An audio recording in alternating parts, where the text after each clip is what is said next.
Ako nga pala si Waraynon. Shoutout sa aking mga followers dyan sa Luzon, Visayas at Mindanao. Mga solid Waraynon, maraming salamat sa suporta.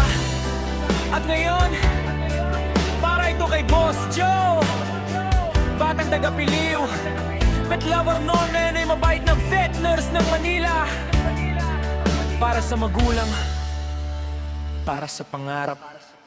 Sa baryo ng Piliw siya'y lumaki.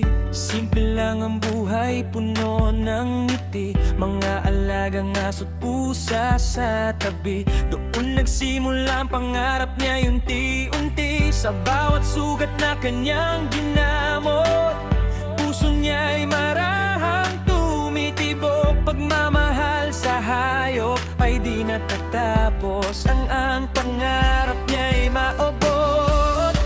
Ang dasal ng kanyang ina, lakas ng ama'y gabay niya. Sa bawat habang sa Maynila, panggalan ng Piliw ay dala-dala. Oh, Boss Joe, batang taga-Piliw, ngayon ay vet nurse na totoo at mabait. Sa bawat buhay na iyong sinagip, pag-asa at pagmamahal ang kapalit. Para sa magulang mong mahal, lahat ng hirap ay iyong nilalaban. Ikaw ang pride ng Piliw, isang pusong di kailanman susuko.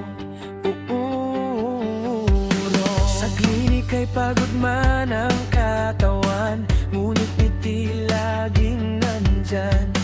Dahil sa bawat hayop na